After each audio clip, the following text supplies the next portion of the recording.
మీరు అత్యంత సమర్థనీయవంతంగా మీ శాఖను నిర్వర్తించారు కాబట్టి మీ గురించి అందరం భారతీయులందరం కూడా గర్వపడుతుంటాం. ఇంత గొప్పడు మనకి ఎక్కడ దొరుకుతాడు? దేశం తలకాయ ఉంచుకునేలాగా ఇంత అద్భుతంగా ఎవడు చేయగలడో భారతదేశం మొత్తాన్ని ఇన్ని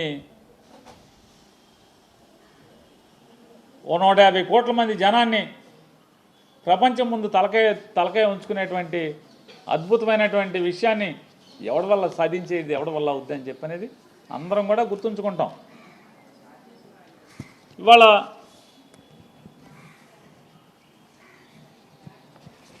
నారా చంద్రబాబు నాయుడు గారు ఎలా ఈ ఎయిర్పోర్ట్కి నారా చంద్రబాబు నాయుడు గారికి ఏంటి సంబంధం? నారా చంద్రబాబు నాయుడు గారు ఎన్నికలకి వెళ్ళిపోతూ దిగిపోయే ముందు మార్చిలో ఎలక్షన్లో ఫిబ్రవరి 14వ తారీఖున 2019 ఫిబ్రవరి 14వ తారీఖున భోగాపురం ఎయిర్పోర్ట్ కంటే ఒక దిమ్మ కట్టాడంట. అసలు ఎంత మొదలెట్టాడు నారా చంద్రబాబు నాయుడు గారు? ముందు 5,000 ఎకరాలతో 5,500 ఎకరాలతో ఎయిర్పోర్ట్ అన్నాడు. 5,500 ఎకరాలు అన్నాక మళ్ళీ ఒక నెల, 2 నెలలు, 3 నెలలు గడిచినాయి. అబ్బెబ్బే తూచి 5,500 అసలు బాగోదు, అది ప్రపంచంలో అతిపెద్ద విమానాశ్రయం నేను కట్టాలి, 15,000 ఎకరాలతో భోగాపురం ఎయిర్పోర్ట్ నిర్మాణం చెప్పి మొదలుపెట్టారు. 5,500 ఎకరాలు అన్నాడు, 15,000 ఎకరాలు అన్నాడు. ఒక్క ఎకరా కూడా ల్యాండ్ పూలింగ్ అవ్వకుండా, ల్యాండ్ సెటిల్మెంట్ అవ్వకుండా, భూసేకరణ అవ్వకుండా, భూమి చేతికి రాకుండా రాయేసేదాన్ని ఏమంటారు అంటే, ఎట్టాగో పోతున్నామని తెలుసు, ఎట్టాగో ఇంటికి పోతున్నాం కాబట్టి ఒక రాయేసి ఉంటే ఎప్పటికైనా నేనే వేసాను అని చెప్పి చెప్పటానికి, ఏది హైదరాబాద్ నేనే నిర్మించానలాగా నేనే వేసాను, నేనే కట్టానని చెప్పి చెప్పటానికి తప్పితే ఎందుకు పనికి వస్తుంది అంటున్నా. ఇదొక్కటే కాదు, మీరు బందర్ పోర్టుకు కూడా 33,000 ఎకరాలు భూసేకరణ నోటిఫికేషన్ ఇచ్చి 2019 ఫిబ్రవరి 7వ తారీఖున బందర్ వచ్చి శంకుస్థాపన చేశారు. ఫిబ్రవరి మార్చి, అది ఏమండి మార్చి 7వ తారీఖు, ఇకంటే మార్చి 10వ తారీఖు 15వ తారీఖు కోడ్ వస్తుంది అనుకుంటారు. మార్చి 7వ తారీఖు బందర్ పోర్టు శంకుస్థాపన చేశారు. అంటే రేపు బందర్ పోర్టు వచ్చే ఏడు పూర్తి అయిపోతుంది కాబట్టి అది కూడా మీరు కట్టినట్టేనా? సిగ్గుపడే పరిస్థితి ఉండదు. ఓర్వకల్లో ఒక ఐరన్ ఓర్ ఫ్యాక్టరీకి కూడా శంకుస్థాపన చేశారు. ఎట్లాగే ఎలక్షన్ల ముందు 2019 ఎలక్షన్ ఫిబ్రవరి మాసంలో కర్నూలులో ఓర్వకల్లో 3,500 కోట్లు 4,500 కోట్లు పెట్టి ఉక్కు కర్మాగారం నిర్మాణానికని శంకుస్థాపన చేశారు. అయిందా? భోగాపురం ఎయిర్పోర్టు జగన్మోహన్ రెడ్డి గారు రాకపోతే ఇవాళకి ఏమైనా మొదలయ్యేదని అడుగుతున్నాం. జగన్మోహన్ రెడ్డి గారు 2019లో వచ్చిన తర్వాత ఈ తప్పుడు ఆలోచనలన్నీ కూడా చాప చుట్టి దూరంగా ఒక్క తన్నుదని 2,200 ఎకరాలు చాలు ఎయిర్పోర్ట్ నిర్మాణానికి, 5,500 ఎకర్లా 15,000 ఎకర్లా అని చెప్పి ప్రజల్ని ఒప్పించి 2,200 ఎకరాలు భూసేకరణ పూర్తి చేయడమే కాకుండా ఎక్కడైతే నిర్వాసితులు దాంట్లో తొలగించబడుతున్నారో ఆ తొలగించబడేటువంటి నిర్వాసితుల యొక్క R&R ప్యాకేజీని చెల్లించి వారికి సంపూర్ణంగా వేరే చోట ఇళ్ల నిర్మాణం పూర్తి చేసిన తర్వాత, కాలనీ నిర్మాణం పూర్తి చేసిన తర్వాత మాత్రమే 2023వ సంవత్సరం జగన్ గారు శంకుస్థాపన చేశారు. 2023వ సంవత్సరంలో అప్పటికి దానికి కావాల్సిన పర్యావరణ అనుమతులు, భూసేకరణ కానీ లేదా రైతులు కట్టాల్సిన ప్రతి నయా పైసా కట్టడం కానీ, తొలగించిన ఇళ్లకు కానీ, తొలగించినటువంటి అన్ని ప్రజలకు సంబంధించినటువంటి అవసరాలను కానీ పునర్నిర్మాణం చేసి 19లో ఆయన ఎక్కిన దగ్గర నుంచి 2023 వరకు సంపూర్ణంగా చిత్తశుద్ధితో దానికి కావలసినటువంటి అన్ని కార్యక్రమాలని పూర్తి చేసి జగన్మోహన్ రెడ్డి గారు 2023 శంకుస్థాపన చేస్తే ఆ రోజే చెప్పారు. ఆయన 2023లో శంకుస్థాపన చేసే రోజు చెప్పారు, ఈ భోగాపురం ఎయిర్పోర్టు అనేక మంది ప్రజల యొక్క, రైతుల యొక్క త్యాగం ద్వారా ఈ ఏర్పాటు కాబడుతుంది. ఇది ఆంధ్రప్రదేశ్ రాష్ట్రానికి తలమానికం అవుతుంది అని చెప్పి ఆ రోజే అదే మీటింగ్లో కేంద్ర ఉపరితల రవాణా శాఖ మంత్రి గారు ఆయన జగన్ గారికి హామీ ఇచ్చారు, అనౌన్స్ చేశారు. ఆంధ్రప్రదేశ్ రాష్ట్ర ముఖ్యమంత్రి జగన్మోహన్ రెడ్డి గారు వైజాగ్ పోర్ట్ నుంచి భోగాపురం ఎయిర్పోర్ట్ మీదుగా నేషనల్ హైవే 16ని కలపటానికి 6 లైన్ల 6 వరుసల రహదారి నిర్మాణం కావాలని నన్ను సతాయిస్తున్నాడు ఒక సంవత్సరం నుంచి. నేను అవదని చెప్తున్నాను. చెయ్యాలి సార్, నువ్వు ఎట్టయినా చెయ్యాలని నన్ను గట్టిగా పట్టుకుని వదలలేదు. నేను ఈరోజు అనౌన్స్ చేస్తున్నాను, 6,600 కోట్ల రూపాయలతో వైజాగ్ పోర్ట్ నుంచి భోగాపురం ఎయిర్పోర్ట్ మీదుగా నేషనల్ హైవే 16ని కలిపేదా అనుసంధానం చేస్తూ 6 వరుసల రహదారి నిర్మాణానికి మంజూరు చేస్తున్నాను అని చెప్పి ఆ సభలో, శంకుస్థాపన సభలో కేంద్ర మంత్రి నితిన్ గడ్కరీ గారు ఆయన ప్రకటించారు. ఇది ఎప్పుడన్నా చంద్రబాబు ఊహించాడా, ఆలోచించారా? చంద్రబాబు నాయుడు గారు, రామ్మోహన్ నాయుడు గారు చెప్పండి, ఆలోచించారా, అడిగారా? ఊరికే 15,000తో అంటే 15,000 మీరు ప్రకటనిస్తే సరిపోద్దా, రాయేస్తే సరిపోద్దా శంకుస్థాపనకి? ఇవాళ అంటే మీరు చెప్పేదేంటి? మీరు ఎప్పుడు గెలిచారు?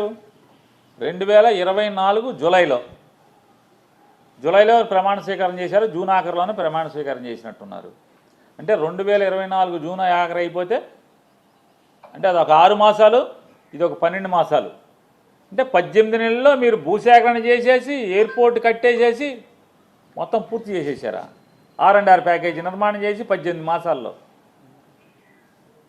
అరే ప్రజలు అన్నీ ఆలోచిస్తారే, 18 మాసాల్లో మనం పోర్టు కట్టడం సాధ్యం అవుద్దా? ఎయిర్పోర్ట్ అనేది, అది అంతర్జాతీయ స్థాయిలో ఎయిర్పోర్ట్ నిర్మాణం చేయటం అనేది అవుతుందా అంటే ఆ స్పృహ కూడా లేకుండా ఎంతసేపు ఎవడు చేసిన పనైనా మన ఖాతాలో వేసుకోవాలి. మేమే చేసాం అని చెప్పని డబ్బాలు కొట్టుకుని ఎవడో కష్టార్జితాన్ని కూడా మీ జేబులో వేసుకోవాలనేటువంటి తప్పుడు ఆలోచన మీ గురువు నేర్పిన, చంద్రబాబు నేర్పినటువంటి తప్పుడు సాంప్రదాయాన్ని తూచా తప్పకుండా అమలు చేస్తున్నటువంటి మన ఇండిగో రామ్మోహన్ నాయుడు గారు తంతు మనం చూస్తున్నాం. ఎలా అవుతుంది చెప్పండి? భోగాపురం ఎయిర్పోర్టు 18 మాసాల్లో భూసేకరణ పూర్తి చేసి నిర్మాణం పూర్తి చేయటం. ఇవాళ మొన్నటిదాకా ఏం చెప్పారు? జగన్మోహన్ రెడ్డి గారు మళ్ళీ వస్తాడని అడుగుతున్నారు. జగన్ వచ్చి మేము తీసుకొచ్చిన వ్యాపార సంస్థలన్నీ కూడా పారిపోయేట్టు చేశాడని చెప్తున్నారు. మరి భోగాపురం ఎయిర్పోర్ట్ పారిపోలేదా?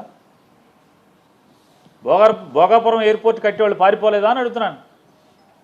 చంద్రబాబు నాయుడు గారు మీరే చెప్పారు కదా, మీ తండ్రి కొడుకులు ఇద్దరు మొత్తం అందరూ పారిశ్రామికవేత్తలు అందరూ పారిపోయారు అన్నారు కదా. పారిపోతే భోగాపురం ఎయిర్పోర్టు ఎలా పూర్తయింది? మీరు ఎక్కిన 18 మాసాలకే మీరు వచ్చి వాళ్ళ ఫోటోలు దిగటానికి, అదే ట్రయల్ రన్లో విమానాలు దిగటానికి, చేతులోపటానికి మీకు అవకాశం ఎట్లా వచ్చింది? జగన్ కష్టంతో, జగన్ ఆలోచనతో, జగన్ పడ్డ శ్రమతో కదా వచ్చింది. ఇవాళ మీరు ఫోటోలు దిగినంత మాత్రాన, మేమే చేశామని టీవీలో ఊకదంపుడు ఉపన్యాసం ఇచ్చినంత మాత్రాన ప్రజలకి వాస్తవాలు తెలుసు అనేది ఇదొకటే కాదు. ఆ రోజు ఏం చెప్పారు? మీరు ఎక్కిన కొన్నాళ్ళు 1 సంవత్సరం పాటు జగన్ వస్తాడని మమ్మల్ని అడుగుతున్నారు. ఏ దేశం వెళ్ళినా, ఈ ప్రపంచంలో ఎక్కడికి వెళ్ళినా జగన్ మళ్ళీ గెలుస్తాడా అని అడుగుతున్నారు అన్నారు. సంవత్సరం పూర్తి చేస్తున్న సందర్భంగా ఏం మాట్లాడారు? జగన్ అనే ఒక భూతాన్ని మేము పాతేసామని చెప్పి మాట్లాడారు నారా చంద్రబాబు నాయుడు గారు. మీరు సంవత్సర పరిపాలన పూర్తి చేసుకున్న సందర్భంగా జగన్మోహన్ రెడ్డి అనే భూతాన్ని మేము పాతేసాం, అందుకనే పారిశ్రామికవేత్తలు పరిగెత్తుకొస్తున్నారు. వైజాగ్లో మాకు 20 లక్షలు పెట్టుబడులు పెడతాం, కోట్లు పెట్టుబడి పెడతామని చెప్పని పరిగెత్తుకొచ్చారు. మేము జగన్ నామరూపాలు లేకుండా చేసాం. ఇక జగన్ మళ్ళీ ఎప్పటికీ భూమి ఉన్నంత వరకు జగన్ మళ్ళీ గెలవడని చెప్పని సొరకాయ కోతలు కోశారు కదా. మరి ఏమైంది? మెడికల్ కాలేజీలో టెండర్లు ఎందుకు రావట్లేదు? మీరు పిలిస్తే మెడికల్ కాలేజీ టెండర్లు ఎందుకు రావట్లేదు? మీ వాళ్ళేమో జగన్ భయపెట్టాడని రావట్లేదు, జగన్ రౌడీజం అని మీరే చెప్తారు. చంద్రబాబు నాయుడు గారు జగన్ రౌడీజం చేస్తున్నాడు, బెదిరిస్తున్నాడు అని చెప్తారు. ఓ పక్కేమో జగన్నేమో భూస్థాపితం చేశామని చెప్పి మీకు 6 నెలలు గడవలేదు కదా, మరి భూస్థాపితమైన మనిషి మళ్ళీ లేచాడా? ఒకటి చెప్తాడు, జగన్ అనే భూతాన్ని సీసాలో పెట్టేసేసి లోపల పాతేసామన్నారు. అంటే జగన్ని పాతేయటం మీ వల్ల కాదు, మీరు 10 జన్మలు ఎత్తినా అవలేరనేది ప్రజలకు అర్థం కావట్లేదు అనుకుంటున్నారా? జనం గుండెల్లో ఉన్నటువంటి జగన్, జనబలం ఉన్నటువంటి జగన్, ప్రతి సామాన్యుడి ఇంట్లో ఫోటో రూపంలో ఉన్నటువంటి జగన్, ఎవరు మీలాంటి వాళ్ళు ఎంతమంది తలకిందులు తపస్సు చేసినా ఏమీ చేయలేరనేది మీకు అర్థం కావట్లేదా అని అడుగుతున్నాను. మీరు ఎన్ని సొరకాయ కోతలు కోసినా జగన్ని మీరు ఏమీ చేయలేరు. 2029వ సంవత్సరంలో జగన్మోహన్ రెడ్డి గారు ఈ రాష్ట్రానికి ముఖ్యమంత్రిగా రావటం ప్రజలు తమవాడిగా తమ ఇంట్లో మనిషిగా మళ్ళీ గెలిపించుకోవటం ఖాయం. మీరు ఎన్ని విషప్రచారాలు చేసి ఒకసారి మీరు లాభపడ్డారు, గెలుపొందారు. ఇక మీ ఆటలు సాగవని ప్రజలు ఇప్పటికే చెప్తున్నారు. ఇవాళ మెడికల్ కాలేజీల గురించి మాట్లాడుకుందాం.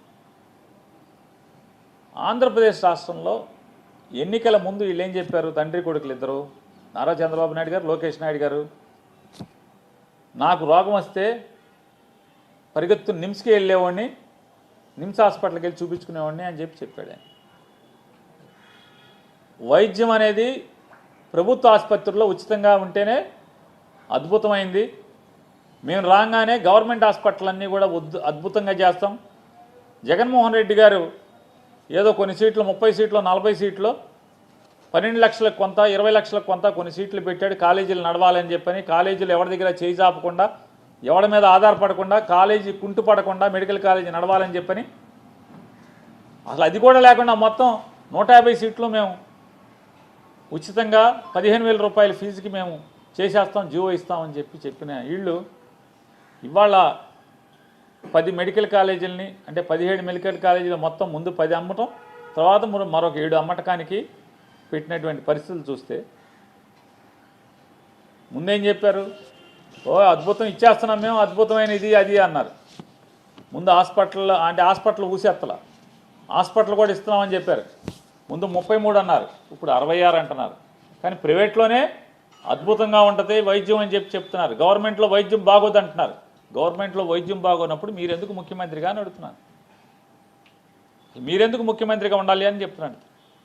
అంటే మీ ఏలుబడిలో ఒక ప్రభుత్వ ఆసుపత్రిలో వైద్యం బాగోదు, ప్రైవేట్లో అయితేనే బాగుంటుందని చెప్పని, మీ నాయకత్వం అసమర్థత నాయకత్వం అని చెప్పని మీరు చెప్పుకున్నప్పుడు, ఇంకా మీరు ఆ కుర్చీలో కూర్చుంటాకి మీకు అర్హత ఎక్కడుంది చంద్రబాబు నాయుడు గారు అని అడుగుతున్నాను. ఇవాళ మెడికల్ కాలేజీలకి వచ్చే ముందు ఏం చెప్పారు? జగన్ని పాతేసాం, పాతాళంలో పాతేసాం, గొయ్యి తీసి గోతులో పాతి పెట్టామన్నారు. మీ కర్మకు ఇప్పుడు మెడికల్ కాలేజీ వచ్చింది, వెంటనే ప్రైవేటీకరణ. మేబీ మెడికల్ కాలేజీ అమ్మకానికి టెండర్లు పిలిస్తే ఒక్క టెండర్ రాలా. ఎందుకు రాలా? మరి జగన్ని పాతేసామన్నారు కదా. జగన్ పాతేసామంటే ఇప్పుడు ఎందుకు రావట్లేదు మెడికల్ కాలేజీలకి? మీరు చెప్పినటువంటి సొల్లు మాటలు. మీరు ఎలక్షన్లకు వెళ్ళినా ఏం చెప్పారు? కరెంటు ఛార్జీలు పెరగనివ్వను, కరెంటు ఛార్జీలు మీరు వాడుకున్న కరెంటుకే కాకుండా మీకు అదనంగా మీకు డబ్బులు వచ్చేట్టు చేస్తాను, మీ ఇంటికి కరెంటు అమ్మచ్చు, ప్రతి ఇంటోడు అమ్మచ్చు ఇంటి కరెంట్ అని చెప్పారు. మీకు డబ్బులు వచ్చేట్టు చేస్తున్నారు. ఇవాళ యూనిట్ ఎంతకి? 9 రూపాయలకే 10 రూపాయలకే అమ్ముతున్నారు యూనిట్. మీరు రాష్ట్ర ప్రజలకి గుదిబండ అవుతుంది మెడలో. ఇప్పుడు దాకా ఎన్ని వేల కోట్ల రూపాయలు ప్రజల మీద భారం వేశారు.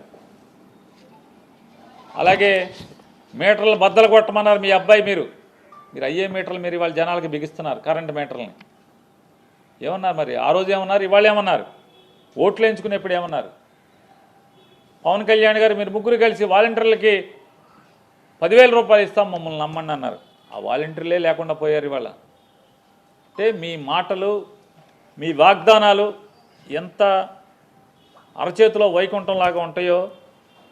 ఇవాళ టెండర్లో, మెడికల్ కాలేజీ టెండర్లో జగన్మోహన్ రెడ్డి గారు చెప్పాడు, ఈ పాపంలో, ఈ దోపిడీలో ఎవడికైతే పాలు పంచుకుంటారో చంద్రబాబు నాయుడుతో పాటు ఖచ్చితంగా చట్టం మేరకు విచారణ చేయించి అందరినీ కూడా దోషులందరినీ లోపల ఇస్తా అని చెప్పారు. అక్కడికి టెండర్లు వేసిన వాళ్ళు కూడా అని చెప్పారు.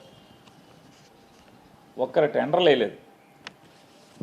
దాంట్లో భూమి ఎకరానికి రూపాయి, 60-70 ఎకరాలని ఎకరానికి రూపాయలు ఇసుకిస్తా అన్నాడు. హాస్పిటల్ ఫ్రీగా ఇచ్చేస్తా అన్నాడు. గవర్నమెంట్ హాస్పిటల్ని 350 నుంచి 500 పడకల ఆసుపత్రిని హాస్పిటల్ ఫ్రీగా ఇచ్చేస్తా అన్నాడు. దాంట్లో అనేక పరికరాలు ఉన్నాయి, అవన్నీ మీకే ఇచ్చేస్తా అన్నాడు. 2 ఏళ్ల పాటు దాంట్లో పనిచేసేటువంటి డాక్టర్లు కానీ దాంట్లో పనిచేసే ఉద్యోగస్తులందరికీ ప్రభుత్వం నుంచి జీతాలు భరిస్తూ ఉన్నాడు. ఎన్ని చెప్పినా ఎన్ని ఎరేసినా చంద్రబాబు నాయుడు గారు అమ్ముకుంటాకి మాత్రం, ఈయనకి లంచాలు తీసుకుంటాకి మాత్రం ఒక్క హాస్పిటల్ కూడా ముందుకు రాలేదు. ముందుకు రాకపోతే ఆదోనికి మనం టెండర్లు పిలిచినప్పుడు వాటి గురించి చెప్పినప్పుడేమో తండ్రి కొడుకులు ఆహా ఊహా అని చెప్పారు. టెండర్లు అయ్యి రానప్పుడు మెల్లగా ఇద్దరు తండ్రి కొడుకులు రూమ్లో కూర్చుని హెల్త్ మినిస్టర్ని రోడ్డు మీదకు తోచారు. అతను వచ్చాడు ఊపుకుంటా, భుజాలు ఎగరేసుకుంటా వచ్చి ఆదోనికి టెండర్ వచ్చింది, టెండర్లు రాదేదంట కాదు, ఆదోనికి ఒక టెండర్ వచ్చింది, ఆహా ఓహో అని చప్పట్లు కొట్టండి అన్నాడు. సరే అందరూ ఆదోనికి టెండర్ వచ్చిందా అని చెప్పి తెలుగుదేశం వాళ్ళు కూడా సంబరపడ్డారు. ఓ పోన్లే జగన్ మూలంగా, జగన్ చేతిలో మన పరుగు పోలేదు, జగన్మోహన్ రెడ్డి గారు బెదిరిస్తే ఎవడు రాలేదు, మన వాళ్ళకి వద్దురా అని చెప్తే వింటలేదు, సర్లేరా బాబు అని చెప్పాను అనుకుంటే ఈలోపు 2 రోజులు ఇంకా గడవల సత్యకుమార్ యాదవ్ గారు ప్రకటించాడు. ఏమని? కిమ్స్ హాస్పిటల్ వాళ్ళు టెండర్ వేశారు ఆదోనికి, మిగతాయి కూడా మళ్ళీ పిలుస్తామని చెప్పారు. 2 రోజులు అవ్వగానే 2 రోజులు తిరగకముందే అదేదో మోహన్ బాబు గారు కొడుకు సినిమా ఒకటి ఉంది, ఆ సినిమాలో బ్రహ్మానందం గారు అంటాడు, రావు గారు నన్ను ఇరికించబాకండి తింటూ అని చెప్పంటారు. ఆయన అంటాడు, ప్లీజ్ రావు గారు ప్లీజ్ నన్ను దీంట్లో లాగబాకండి రావు గారు, రాగబాకండి రావు గారు అంటాడు. అట్టా వెంటనే కిమ్స్ హాస్పిటల్ వాళ్ళు చంద్రబాబు గారు మమ్మల్ని లాగబాక దీంట్లో మేము వేయలేదా బాబు టెండర్, మాకు సంబంధం లేదని కిమ్స్ హాస్పిటల్ వాళ్ళు ప్రకటన ఇచ్చేశారు. 48 గంటలు అవ్వకుండానే తుస్సని గాలిపోయింది. వెంటనే ఆయన విలేకరులందరూ చుట్టుముట్టారు. చుట్టుముట్టి ఏమయ్యా సత్యకుమార్ గారు, ఇదే నువ్వు ఏదో పెద్ద ఈరుడు సూర్యుడు, నువ్వు ఢిల్లీ మనిషి, ఢిల్లీ బాబాయ్ అనుకున్నావు, మోడీ ఒక జేబులో అమిత్ షా ఒక జేబులో ఉన్నాడు అనుకున్నావు, నువ్వు వచ్చి నువ్వేంటా నువ్వు కిమ్స్ అన్నావు, కిమ్స్ నాకు సంబంధం లేదని ప్రకటించా అంటే అట్లా చెప్పాడా కిమ్స్ నాకు సంబంధం లేదని? అట్ట కాదులే, అయితే ఏంటది ఆయన పేరు ఏంటి ప్రేమ్చంద్ భోస్లేని ఏంటిది ఏదో షా అన్నాడు చివరి, అమిత్ షా చుట్టాలాగా, అంటే అందరూ కంగారు పడాలని, ఏంటి ఏదో షా, ఏం షా అది ఏంటి ప్రేమ్చంద్ బాద్షా కాదు, ఆయన పేరు ప్రేమ్చంద్ ఏదో ఉంది, ఏం షా, డాక్టర్ ప్రేమ్చంద్ షానా ఏదో ఏదో ప్రేమ్చంద్ షా ఏదో చివరి షా, అమిత్ షా గారు చుట్టాలాగే షా అన్నాడు. వీళ్ళు మామూలుగా ఈ విలేకరులు కూడా మామూలు వాళ్ళు కాదు కదా, తుంటర్లు కదా. సార్ అదేంటి సంస్థ కదా రావాల్సింది, మీరు వ్యక్తి పేరు చెబుతున్నారు ఏంటి అని అడిగాడు. కిమ్స్ అన్నారు కదా, ఈ షా ఎవడో అని అడిగారు. ఏమయ్యా షా అంటే కిమ్స్ హాస్పిటల్లో పనిచేసే డాక్టర్ అయ్యా, ప్రేమ్చంద్ షా అని ఉన్నాడు, కార్డియాలజిస్ట్, అతను గుండె సంబంధించిన డాక్టరు, అతను కిమ్స్ డాక్టరు ప్రేమ్చంద్ షా. సార్ అతను సంస్థ కాదు కదా, మరి డబ్బులు ఎట్టా అంటే అతనికి నెట్వర్త్ ఉంది, ఓ పదం అదే, అతను బాగా నెట్వర్త్ ఉంది అతనికి, అతను అద్భుతం, అతను ఎరగొట్టేస్తాడు, కిమ్స్లో అసోసియేటెడ్ విత్ కిమ్స్ అని చెప్పి అన్నాడు. ఢిల్లీకి వెళ్ళి తిరుగుతాడు కదా, net worth, he is associated with KIMS, Premchand Shah doctor, ఇవన్నీ చెప్పాడు. అయిపోతే సార్ వాళ్ళేమో బ్రహ్మానందం గారిలాగా బాబు రావు గారు నన్ను లాక్కండి, నన్ను ఇన్వాల్వ్ చేయబాకండి అని చెప్పి వాళ్ళు తప్పుకుంటే, తీరా వచ్చాక అనుమానం వచ్చి కొట్టాం గూగుల్లో, ఈ డాక్టర్ ప్రేమ్చంద్ షా అనేవాడు ఎవడో అని. అసలు కిమ్స్ హాస్పిటల్లో 26 హాస్పిటల్స్ ఉన్నాయంట కిమ్స్కి, భారతదేశం మొత్తం మీద కిమ్స్ హాస్పిటల్కి 26 హాస్పిటల్స్ ఉన్నాయంట. 26 హాస్పిటల్లో ఒక్క ప్రేమ్చంద్ షా అనేవాడు డాక్టర్ లేడు. జోక్క సీరియసే, 26 హాస్పిటల్లో ఒక్క ప్రేమ్చంద్ షా డాక్టర్ అనేవాడు లేడు. అమ్మని ఇదేంట్రా, ఈ డాక్టర్ ప్రేమ్చంద్ షా అనేవాడు అసలు కిమ్స్లో లేడా? ఇదేంటి కిమ్స్ డాక్టరు, గుండె డాక్టరు, నెట్వర్క్ ఉంది, హీజ్ అసోసియేటెడ్ విత్ కిమ్స్ అన్నాడు. కిమ్స్లో పని చేయట్లేదని చెప్పని సరే మేము బందర్లో ఒక నలుగురిని కలిసి ఛార్జీలు ఇచ్చి మొత్తం అన్ని హాస్పిటల్కి పంపించాం. మా వాళ్ళని వెళ్ళారు, బాబు కనుక్కురండి ఒకసారి అసలు ఏ హాస్పిటల్ ఈ ప్రేమ్చంద్ షా అనేవాడు ఏ కిమ్స్లో ఏం చేస్తున్నాడని చెప్పని. ఎన్ని చోట్ల 26 సెంటర్లో వెళ్ళి ఎన్ని చోట్లకి వెళ్ళినా కూడా డాక్టర్లో ప్రేమ్చంద్ షా లేడండి.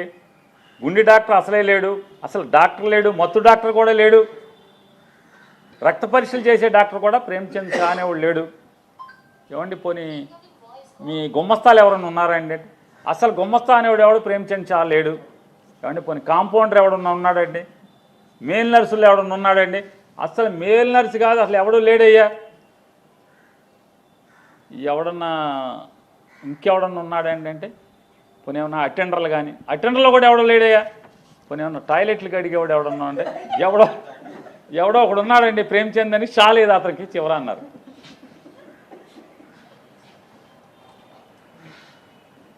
షా లేదు కానీ కిమ్స్లో ఒక ప్రేమ్చంద్ ఉన్నాడు, టాయిలెట్లు కడుగుతాడని చెప్పారు.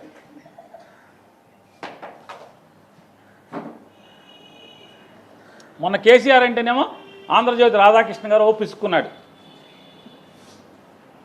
ఇట్లా రబ్బర్ పసుపు బంతి ఉంటుంది కదా పిసుకోవటం అని మామూలుగా ఫిజియోథెరపీలో పిసుకుతారు, అట్లా పిసుకున్నాడు ఆంధ్రజ్యోతి రాధాకృష్ణ గారు. కేసీఆర్ మా బాబు గారిని ఇట్లా అంటాడా ఏమని? బిజినెస్ సమ్మిట్లో 5 స్టార్ హోటల్లో పనిచేసే వాళ్ళు తీసుకొచ్చి కోట్లేసి నుంచో పెట్టారని. అంతకేదో రామోజీరావు గారు పిసుక్కున్నాడు. ఎప్పుడు పాత రోజుల్లో 2004 ముందు రామారావుని పడేసిన తర్వాత చంద్రబాబు నాయుడుకి బిజినెస్ సమ్మిట్ అంటే ఏం లేదయా, వేసాకాలానికి మన చలికాలం అప్పుడు నేపాల్ వాళ్ళు వచ్చి రోడ్ల పక్కన సెట్టర్లు అమ్మేవాళ్ళు, ఇప్పుడు అమ్మట్లు అప్పుడు అమ్మేవాళ్ళు, వాళ్ళకే తెచ్చి కోట్లు వేసేసి తీసుకొచ్చి సంతకాలు పెట్టి ఫోటో తీసేస్తున్నాడయ్యా చంద్రబాబు అని చెప్పి రాజశేఖర రెడ్డి గారు అనేవాడు. అప్పుడు సెట్టర్లు అమ్మేవాళ్ళని కోట్లు వేసి తీసుకొచ్చాయండి. ఇప్పుడేమో కేసీఆర్ అన్నాడు హోటల్లో కుక్కులను తీసుకొచ్చి హోటల్లో పనిచేసే వాళ్ళని తీసుకొచ్చి 5 స్టార్ వాళ్ళని కోట్లు వేసి సంతకాలు పెట్టి ఊరికే ఫోటోలు దిగుతున్నాడని చెప్తారు. ఇది కూడా అంతే కదా. కిమ్స్ హాస్పిటల్లో ఎవడ బాత్రూమ్లు కడిగే ప్రేమ్చంద్ ఏంటి, షా కూడా లేదంట. మరి ఆ షాతో మీకు టెండర్ వేయించుకోవటం ఏంటి నాకు అర్థం కాదు. నారా చంద్రబాబు నాయుడు గారు ఛాలెంజ్ చేస్తున్నా, కిమ్స్ హాస్పిటల్లో ప్రేమ్చంద్ షా అనే డాక్టర్ లేడు, ఉన్నారని కనుక మీరు ప్రూవ్ చేస్తే కిమ్స్ హాస్పిటల్తో సర్టిఫికేట్ ఇస్తే ఇదిగో ఇన్నాళ్ళని అతని పే స్లిప్ ఇన్ని సంవత్సరాల నుంచి మా దగ్గర జీతం తీసుకు పనిచేస్తున్నాడని ఆధారాలు కనుక మీరు బయట పెడితే నేను తలకాయ ఉంచి చంద్రబాబు నాయుడు గారికి క్షమాపణ చెప్తాను. క్షమాపణ చెప్తాక సిద్ధంగా ఉన్నాను. ప్రేమ్చంద్ షా అనేటువంటి కార్డియాలజిస్ట్ కానీ డాక్టర్ కానీ కిమ్స్ హాస్పిటల్లో పనిచేస్తూ ఎన్నో సంవత్సరాల నుంచి జీతం తీసుకుంటున్నట్టు కనుక మీరు కనుక పే స్లిప్ చూపిస్తే, కిమ్స్ హాస్పిటల్ వాళ్ళతో ప్రేమ్చంద్ షా మా దగ్గర ఇన్ని సంవత్సరాల నుంచి పనిచేస్తున్నాడని కనుక మీరు సర్టిఫికేట్ ఇస్తే శిరస్సు వంచి మీకు క్షమాపణ కోరుతాను. నేను తప్పు మాట్లాడాను, తప్పండి. నేను మీకులాగా మీరు జగన్ మీద బురదేసినట్టు, ఆంధ్రజ్యోతి రాధాకృష్ణ గారు బురదేసినట్టు, ఈనాడు రామోజీరావు గారు అబ్బాయి బురదేసినట్టు, చంద్రబాబు నాయుడు గారి కొడుకు నారా లోకేష్ నాయుడు బురదేసినట్టు, అలాగే మీ మిత్రుడు పవన్ కళ్యాణ్ బురదేసినట్టు నేను కూడా వేసానండి. నాది తప్పు, మన్నించండి అని చెప్పి కోరుకుంటాను. నేను ఛాలెంజ్ చేస్తాను, మీరు ఒప్పుకోండి. మీరేం చేస్తారు? ప్రేమ్చంద్ షా అనేవాడు కిమ్స్ హాస్పిటల్లో వైద్యుడు కాదు అని నేను చెప్తున్నాను. వైద్యుడు అని మీరు ఆధారం తీసుకురండి. మీరు తేలేకపోతే ఏం చేస్తారు? ఇవాళ ఏమైంది? ఆనాడు రాజశేఖర రెడ్డి గారు నేపాల్ వాళ్ళు రోడ్ల పక్క స్వెటర్లు అమ్మే వాళ్ళని తీసుకొచ్చి కోట్లు వేయించి అప్పుడు ఫోటోలు తీసామని రాజశేఖర రెడ్డి గారు చెప్పాడు. కేసీఆర్ గారు ఏమో అంతకితం చెప్పాడు, 14-19లో నువ్వు స్టార్ హోటల్లో పనిచేసే కుక్కులను తీసుకొచ్చి కోట్లేసి ఫోటోలు దిగామని చెప్పాను ఆయన చెప్పాడు. మరి ఇవాళ కిమ్స్ హాస్పిటల్లో దొడ్లు గడిగే వాళ్ళని తీసుకొచ్చి నువ్వు డాక్టర్ అని చెప్పి చెప్తున్నావని చెప్పి అనేది మరి ఏమనాలి? అంటే అలవాటైన వ్యవహారమా? ఎవరిని మోసం చేద్దామని, అంటే ఎవడో ఒక టాయిలెట్లు గడిగే వాడిని అడ్డం పెట్టి హాస్పిటల్ ఇచ్చేద్దాం, దోచేద్దామని చెప్పండి. ఇవాళ ఇంత పాపం అంటే ప్రభుత్వ ఆస్తుల్ని, ప్రజల ఆస్తుల్ని కోట్లాది రూపాయలు విలువ చేసేటువంటి, అంటే 100ల కోట్ల విలువ చేసేటువంటి, అంటే ఒక్కొక్క హాస్పిటల్ అన్ని హాస్పిటల్ పూర్తయి నడిస్తే 17 హాస్పిటల్ 1,00,000 కోట్లు విలువ చేస్తుంది. 1,00,000 కోట్లు విలువ చేసేది అంటే ఆస్తిని ఈ రకంగా హాస్పిటల్లో టాయిలెట్లు కడిగే వాళ్ళని, ఊడ్చే వాళ్ళని, ఎవడ పడితే వాళ్ళని తీసుకొచ్చి నువ్వు కోట్లేసి సత్యకుమార్ గారిని అడుగుతున్నాను మిమ్మల్ని, మొత్తం ఎన్ని ప్రీబిడ్ మీటింగ్లు జరిగినాయి? మరి ఆ ఎన్ని ప్రీబిడ్ మీటింగ్లో మీ ముందు కూర్చున్న జరిగినాయి, మీ ఐఏఎస్ ఆఫీసర్ల ముందు కూర్చున్న జరిగినాయి కదా. ఈ ప్రేమ్చంద్ షా అనేవాడు ఎవడో, కిమ్స్ హాస్పిటల్ ఎవడో మీకు తేడా తెలియట్లేదా? రోజు నా ముందు కూర్చోబెట్టుకుని మీరు మాట్లాడి నెగోషియేషన్స్ చేశారు కదా, చర్చలు జరిపారు కదా, సంప్రదింపులు జరిపారు కదా. ఆడి కిమ్సా, బొంసా, లేకపోతే గుండె డాక్టరా, లేదా దొడ్లు గడిగేవాడా తెలియలేదా అన్న. ఇది ఈ రకంగా పట్టపగలు కళ్ళ గంతలు కట్టి ప్రజలకి దోచుకునేటువంటి ఇది కాదా అని అడుగుతున్నాను మిమ్మల్ని. చెప్పండి చంద్రబాబు నాయుడు గారు. అలవాటు నారా చంద్రబాబు నాయుడు గారికి. మొదట కూడా అంతే, సింగపూర్ అమరావతి సింగపూర్ అన్నాడు. సింగపూరే అమరావతి, అమరావతి సింగపూర్.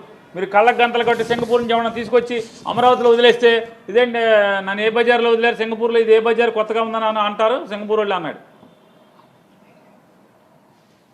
నారాయణ గారేమో సంవత్సరం ప్రతి 3 నెలలకు ఒకసారి మీటింగ్ పెడుతున్నాడు, ప్రెస్ మీట్. ఇప్పటికి ఇన్ని వేల ఎకరాలు తుమ్మ చెట్లు కొట్టాం అని, అదే పని. తుమ్మ చెట్లు కొట్టాం, నీళ్లు తోడాం, తుమ్మ చెట్లు కొట్టాం, నీళ్లు తోడాం. బిల్డింగ్లు అవ్వా, ఊరు అవదా? వాళ్ళేం ఫ్లాట్లు ఇవ్వలేదని ఏడుస్తున్నారు. ఫ్లాట్లు ఇవ్వలేదని ఏడుస్తున్నారు. ఇది చాలకి ఇంకా ఇవాళ 1000 హెక్టార్లు స్పోర్ట్స్ సిటీ, 1000 హెక్టార్, 2000 హెక్టార్లు. ఆ సిటీ 2000 హెక్టార్లు, ఎడ్యుకేషన్ హబ్ 2000 హెక్టార్లు. ఆ సిటీ ఇట్లా ఇన్ని 1000 హెక్టార్లని పంచిపెట్టేశారు కదా. ఎవడు ఒక్కడన్నా కట్టాడా అని అడుగుతున్నాను. ఇవాళ మళ్ళీ భూమి లేదు ఎయిర్పోర్ట్కి అంటున్నారు. ఉన్న భూమిలో కట్టొచ్చు కదా అని అడుగుతున్నాను. ఆ రోజు సింగపూర్ ఏమయ్యాడు? ఇవాళ సింగపూర్ లేదు. అప్పుడు కూడా సింగపూర్ ప్రభుత్వం మన అమరావతిని కడుతుందని చెప్పి ప్రెస్ మీట్లు పెట్టారు. ఈ మెడికల్ కాలేజీల తంతులాగానే వైజాగ్లో 20 లక్షల కోట్ల తంతు కూడా ఇదే. సింగపూరే కడుతుంది ఇక్కడ అని చెప్పారు సింగపూర్ గవర్నమెంట్. కానీ సింగపూర్ గవర్నమెంట్ మాకేం సంబంధం లేదండి. ఆడు ఈశ్వరుని కన్సార్షియం అన్నాడు. ఈశ్వరుని ఎక్కడ అంటే జైల్లో ఉన్నాడు ఇప్పుడు. ఏంటంటే ఆడు అవినీతి చేసి ఇచ్చాడు, దొంగాడు అని జైల్లో వేశారు సింగపూర్ గవర్నమెంట్. అతను చంద్రబాబు ఫ్రెండ్ ఆ దొంగ. కానీ భారతదేశంలో చట్టాలేమో ఇంకేం బెయిల్ ఇచ్చేస్తాయి, ఓకే, కోర్టులన్నీ. ఆడు ఈశ్వరుని ఇంకా బయట రావట్లా. ఇవాళ సింగపూర్ కట్టరా మాకు? చంద్రబాబు నాయుడు గారు సింగపూర్ కట్టరా అమరావతిలో? సింగపూర్ అయిపోయింది, ఇప్పుడు మళ్ళీ కొత్తగా ఏదో వియత్నామో అదో ఇది ఇంకెల్లా తిరుగుతున్నాడు ప్రస్తుతం.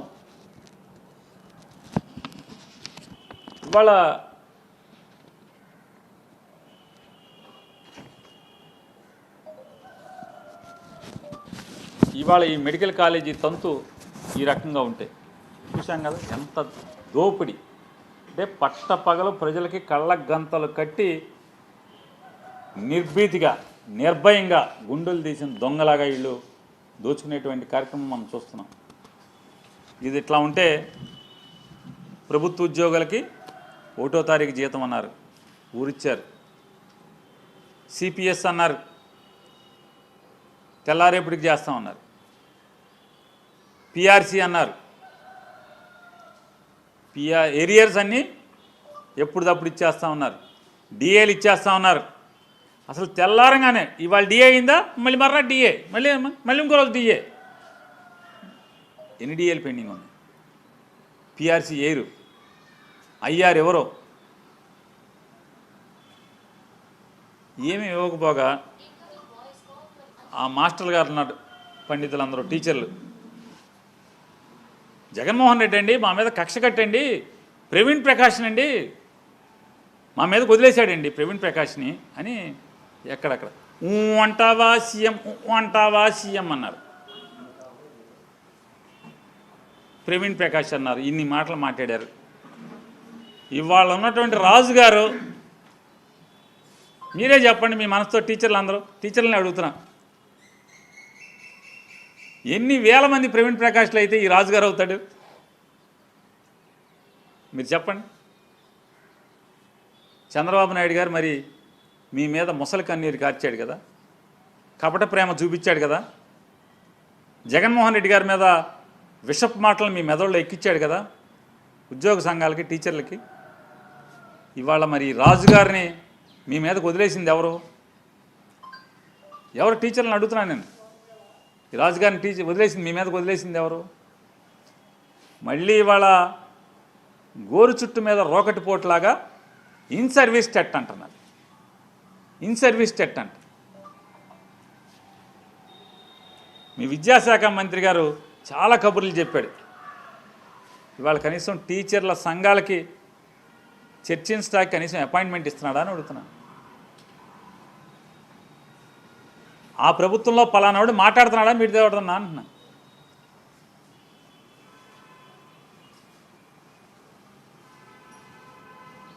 ఒకటో తారీఖు జీతం ఎంతమందికి పడుతుంది? ఎంతమందికి పడుతుంది అన్న ఒకటో తారీఖు? అడ్డగోలుగా పోలీస్ వ్యవస్థని వైఎస్ఆర్ కాంగ్రెస్ పార్టీ మీద, వాళ్ళకి ఎదురు చెప్పిన వాళ్ళ మీద వాడుకోవాలి కాబట్టి ఫస్ట్ తారీఖున పోలీసు వాళ్ళకి మాత్రమే జీతాలు వేస్తున్నారు. ఫస్ట్ తారీఖున జీతం పోలీసు వాళ్ళకి తప్పితే మిగతా ఎవరికి ఇట్లే అందరికీ వేసుకుంటా 4వ తారీఖు, 5వ తారీఖు, 10వ తారీఖు, 11వ తారీఖు, 12వ తారీఖు దాకా జీతాలు వేస్తూనే ఉన్నారు. కొత్తలో గెలిచిన 2 మాసాలు తప్పితే అసలు జీతం టంచనగా 1వ తారీఖు మీరు ఎవరికి వేశారు?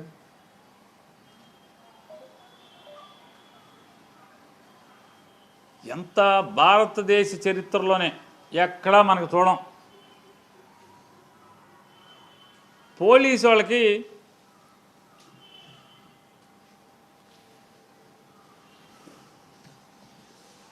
దాని పేరేంటి, సరెండర్ లీవ్. పోలీసు వాళ్ళకి సరెండర్ లీవ్. మీరు ఎక్కాక అసలు సరెండర్ లీవ్ ఇచ్చారా? జగన్మోహన్ రెడ్డి గారు ఎన్నికలకు ముందు కోడ్ వచ్చేప్పటికీ ఆయన రెడీ చేసి పెట్టినటువంటి సొమ్ము తప్పితే, పోలీసులకు ఇవ్వాల్సినటువంటి సరెండర్ లీవ్ పెట్టి అప్పచెప్పడం తప్పితే, కోడ్ అయ్యాక ఆ డబ్బులు దాంట్లో జమ పడతాం తప్పితే ఇంతవరకు మీరు పోలీసులకి సరెండర్ లీవ్ ఇచ్చారా? పోలీస్ కానిస్టేబుల్స్కి అడ్డగోలుగా మమ్మల్ని ఎరగొట్టిస్తున్నారు, మమ్మల్ని తన్నిస్తున్నారు, మమ్మల్ని లోపలే ఇస్తున్నారు, మా మీద తప్పుడు కేసులు కట్టి పోలీసుల్ని విచ్చలవిడిగా వాడుకుంటున్నారు కదా. మమ్మల్ని రోడ్డు ఎక్కకుండా మమ్మల్ని ఇళ్లలోనే కట్టేయిస్తున్నారు, లేకపోతే రోడ్డు మీద కనపడితే లాఠీ చార్జ్ చేయిస్తున్నారు, తన్నుతున్నారు కదా మమ్మల్ని. పాపం వాళ్ళు ప్రభుత్వంలో ఎవడుంటే వాళ్ళు పోలీసులు ఏం చేస్తారు? పోలీసులు రాజమౌళి సినిమాలో కట్టప్ప లాంటి వాళ్ళు, ఆ కుర్చీలో ఎవడు కూర్చుంటే వాడికి దాసోహం అంటారు, అంటే వాళ్ళకి నమస్కారం కొడతారు. వాళ్ళు ఏం చేయమంటే చేసే పరిస్థితులు వాళ్ళు ఉన్నారు. వాళ్ళకి ఏం చేశారని చెప్తున్నాను. సంవత్సరానికి 3 సార్లు సరెండర్ లీవ్ వేయాలి కదా మీరు. సంవత్సరానికి 3 సార్లు సరెండర్ లీవ్ వేసేటువంటి సాంప్రదాయం కదా, ఆనవాయితీ కదా. వేశారా? జనవరిలో, జూన్లో, నవంబర్లో 3 సార్లు వేయాలి కదా. ఎందుకేరు? జగన్ పోగు చేసి వెళ్ళిన డబ్బులు తప్పితే మీరు తర్వాత నయా పైసా సరెండర్ లీవ్ వేయలేదే. ఎందుకు వేయలేదని అడుగుతున్నాను. వేయరా?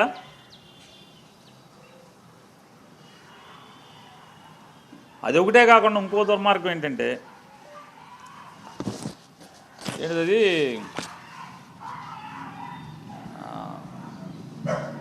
ఒక టీఏ ఇస్తాను, అది కూడా 50-50 అండి. 50-50. నవంబర్ 1వ తారీఖు సగం, డిసెంబర్ 1వ తారీఖు సగం. డిసెంబరా జనవరా? ఏమండి, నవంబర్ 1, డిసెంబర్ 1, ఏమండి, జనవరి 1, నవంబర్ 1వ తారీఖు, జనవరి 1వ తారీఖు, సగం సగం. ఇంతవరకు అసలు ఎవడు మామూలుగా భారతదేశంలో ఎవడు కూడా, ఏ ప్రభుత్వం కూడా ఇంత అసహ్యంగా బిహేవ్ చేయలే. బేరం ఆడి సగం ఇస్తారు. ఆ సగం నవంబర్ 1వ తారీఖు వేసారా? డిసెంబర్ 1వ తారీఖు వేసారా? డిసెంబర్ 23వ తారీఖున వేశారు. డిసెంబర్ 23వ తారీఖున సగం, జనవరి 1 అయిపోయింది, వేశారా అని అడుగుతుంది. మీరు మాత్రం తండ్రి కొడుకులు ఇద్దరు ఎంజాయ్, జనవరి 1 హ్యాపీ న్యూ ఇయర్ నానా అని ఎంజాయ్ చేసుకుంటాకి ఫారెన్ వెళ్ళిపోతారు స్పెషల్ ఫ్లైట్లో. ఇప్పుడు జగన్మోహన్ రెడ్డి గారు లండన్ వెళ్ళొస్తాకే 12 కోట్లు అయిందని మీరు తండ్రి కొడుకులు చెప్పారు కదా, స్పెషల్ ఫ్లైట్లో సొంత డబ్బులు పెట్టి వెళ్ళాడని అప్పుడెప్పుడో ఎలక్షన్ల ముందు. మరి లండన్ వెళ్ళి, జర్మనీ వెళ్ళి, బాలి వెళ్ళి, బాలి నుంచి లండన్ వెళ్ళి, లండన్ నుంచి హైదరాబాద్ రావడానికి మీ అబ్బాయికి ఎంత అయింది? మీరు ఇక్కడి నుంచి మీరు మీ మనవడు మీ శ్రీమతి గారు హైదరాబాద్ నుంచి బాలి వెళ్తాకి, బాలి నుంచి లండన్ వెళ్తాకి, లండన్ నుంచి స్విట్జర్లాండ్ వెళ్తాకి, స్విట్జర్లాండ్ నుంచి హైదరాబాద్ రావటానికి మీకెంత అయింది? పోలీసులకు మాత్రం ఇస్తా అన్న ₹10 మాత్రం ఎవరు టీఏ, మీరు మాత్రం జనవరి 1కి మాత్రం సంబరాలు చేసుకుంటా వెళ్ళిపోతారు.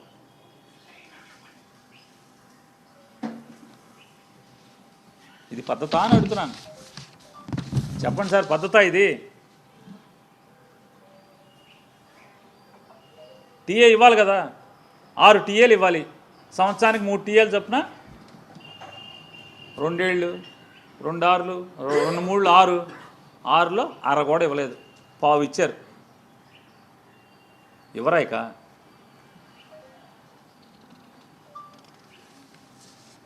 ఇవ్వకపోగా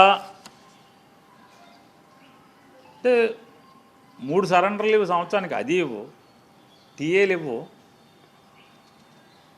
ఇవ్వకపోగా ఇంకోటి కూడా పోలీసులకి మోటార్ సైకిల్ ఉందనుకోండి, మోటార్ సైకిల్ ఉంటే ఒక్కొక్క మోటార్ సైకిల్కి 25 లీటర్ల పెట్రోల్ ఇవ్వాలి, 25 లీటర్ల పెట్రోల్ ఇవ్వాలి. పేరు నానిగాడినో, కొడాల నానినో, వంశీనో, లేకపోతే పిన్నెల రామకృష్ణారెడ్డినో, మన నందిగం సురేష్నో, జోగి రమేష్నో, ఇట్లాంటి వాళ్ళని ఎత్తేయాలంటే బస్సుల్లో పోలీసులు వెళ్ళాలి, జీబుల్లో చాలదు కదా, బస్సుల్లో వెళ్ళాలి. బస్సులో వెళ్ళాలంటే మరి బస్సుకి 140 నుంచి 150 లీటర్లు డీజిల్ కావాలి నెలకి, అది కక్కుర్తిగా వెళ్తే. పోలీస్ ఎస్ఐ గారి జీబు, సిఏ గారి జీబు, డిఎస్పీ గారి జీబు, ఎస్పీ గారి జీబు,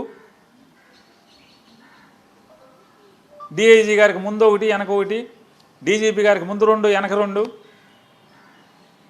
కమిషనర్ల నగర కమిషనర్లకు ముందు 2 వెనక 2, వీటన్నిటికీ 120 నుంచి 140 లీటర్లు కావాలి. అసలు డీజిల్ ఇచ్చిన పాపాన పోయారా మీరు అడుగుతున్నాను.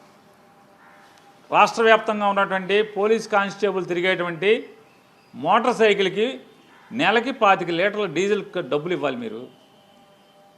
నయా పైసా 25 పైసలు పంపించారా అని అడుగుతున్నాను. రాష్ట్ర వ్యాప్తంగా ఎన్ని మోటార్ సైకిళ్ళు ఉంటాయి? వేల మోటార్ సైకిళ్ళు ఉంటాయి కదా. ఈ బస్సులు అయితే ఏది మమ్మల్ని ఎత్తు లోపలైతే వైసీపీ వాళ్ళని మాటకి ఎత్తి ఎక్కడున్నాడు ఎత్తుకురండి అని చెప్పి గబాలన బస్సులు పంపిస్తాక, ఆ బస్సులు పంపటానికి రాష్ట్రంలో ఒక 200-300 బస్సులు ఉంటాయేమో కదా, లేదా 400 బస్సులు 300 బస్సులు ఉంటాయి అనుకో, వాటికి ఆయిల్ కొట్టిస్తున్నారా అని అడుగుతున్నాను. ఎస్ఐల్ని సిఐల్ని మీ ఇష్టారాజ్యంగా వాడుకుంటున్నారు కదా. పవన్ కళ్యాణ్ మర్చిపోయిన వీళ్ళకి చెప్పొద్దాం పోలీసులకి, వెంటనే మళ్ళీ పోలీసు డీజీపీ గారికినో వాళ్ళకి కోపం వస్తే దొంగనాయాలని పేరు నాని గారు చూడండి మా గురించే చెప్తున్నాడు. వాళ్ళు రాజకీయ నాయకులు కదా. నారా లోకేష్ నాయుడికేమో 7 జీబులు, పవన్ కళ్యాణ్ గారికి ఏమో 12 జీబులు, చంద్రబాబు నాయుడు గారికి ఏమో 20 జీబులు తిరుగుతున్నాయి కదా, వాటి గురించి చెప్పడా అని అలుగుతాడు మళ్ళీ డీజీపీ గారు. మరి వీటన్నిటికీ ఆయిల్ అంటే మీరెక్కి ఇప్పటికీ దాదాపుగా రేపు జూన్ వస్తే అంటే ఒక 5 నెలలు పోతే 2 ఏళ్ళు అవుద్ది. నయా పైసా పోలీసులకి, పోలీస్ కానిస్టేబుల్స్కి, సబ్ ఇన్స్పెక్టర్లకి నయా పైసా డీజిల్ ఖర్చు అవ్వలేదు మీరు. అంటే ఏంటి, ఎక్కడి నుంచి వీళ్ళు అంటే ఏంటి దీని అర్థం? ఏంటి దీని అర్థం? చాలా టీవీల్లో పేపర్లో ఇట్టాకి దరిద్రం మళ్ళీ కోపం వస్తుంది యాజమాన్యాలకి. విలేకరులను పెడతారు, జీతం ఎవరు? ఎట్టా బతకాలి అంటే దాని ఇండికేషన్ ఏంటి? మీరు చాకరీ చేయించుకుంటారు, విలేకరులని చాకరీ చేయించుకుంటారు, జీతం ఎవరు? ఎట్టా బతకాలి? పెళ్ళాం పిల్లలకి భోజనం ఎట్టా పెట్టాలి? పిల్లలకి ఫీజు ఎట్టా కట్టాలి? స్పృహ ఆలోచన చేయరా? సమాజానికి నీతులు చెప్తారు, ప్రతివాడి బొక్కలు ఎత్తుకుతారు. అట్లాగే ఈ ప్రభుత్వం చంద్రబాబు నాయుడు గారు కూడా పోలీసులకు ఏం చెప్తుంది? ఆయిల్ ఎక్కడి నుంచి తేవాలి అంటే జనాన్ని కొట్టుకురమ్మనే మీరు చెప్పేది. 2 సంవత్సరాల నుంచి కానిస్టేబుల్స్కి అయితే జీతంలోంచి వాడాలి, లేదా ఎవరినొకరిని కొట్టుకురావాల్సిందే కదా.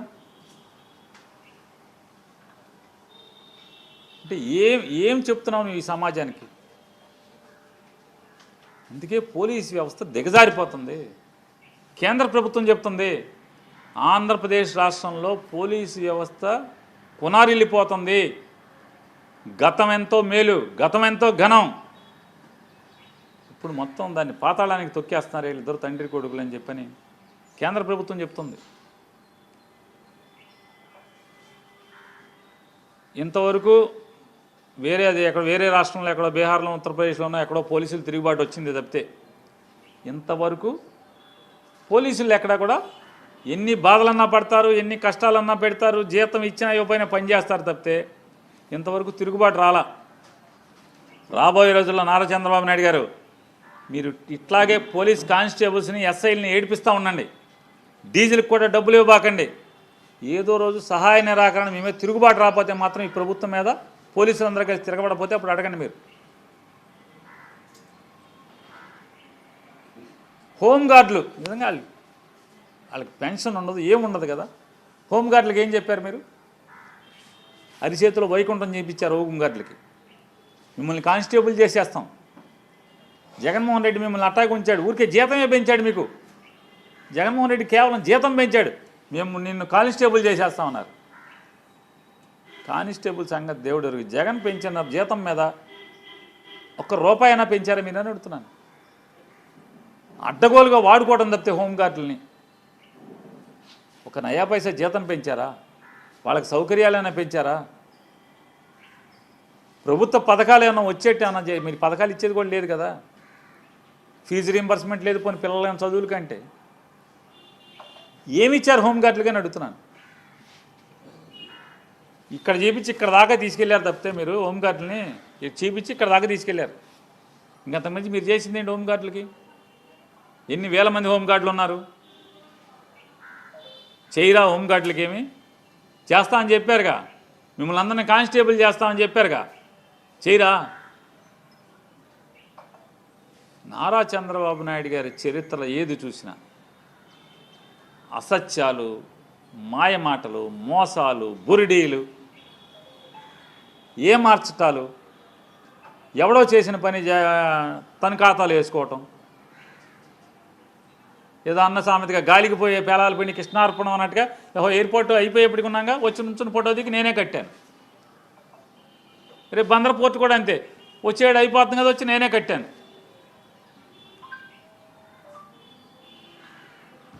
ఇటువంటి తప్పుడు పనులు మానేయమని చెప్పని, ప్రభుత్వ ఉద్యోగులకి ఐఆర్ఎమ్మని, ప్రభుత్వ ఉద్యోగులకి పిఆర్సీ తక్షణమే నియామకం చేయమని చెప్పని, ఒకవేళ పిఆర్సీ నియామకం చేయటం 4 రోజులు ఆలస్యమైన తక్షణం ఐఆర్ఎమ్మని చెప్పని, అలాగే కానిస్టేబుల్స్కి ఇవ్వాల్సినటువంటి ఏరియర్స్ మొత్తం అడగచ్చు మీరు ఎవరన్నా, రామోజీరావు గారు అబ్బాయో లేకపోతే రాధాకృష్ణ గారో, ఏమయ్యా మీ జగన్ ఇచ్చాడని. ఎస్, పోలీసుకి జగన్మోహన్ రెడ్డి గారు దిగేప్పటికీ మొత్తం ఏరియర్స్ ఏది బాకీ లేదు, ఎప్పుడుదప్పుడు వేశాడు.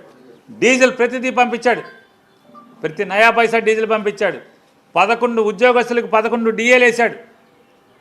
అతను 5 ఏళ్లలో, జగన్మోహన్ రెడ్డి గారు 5 ఏళ్లలో 11 డిఏలు వేశాడు.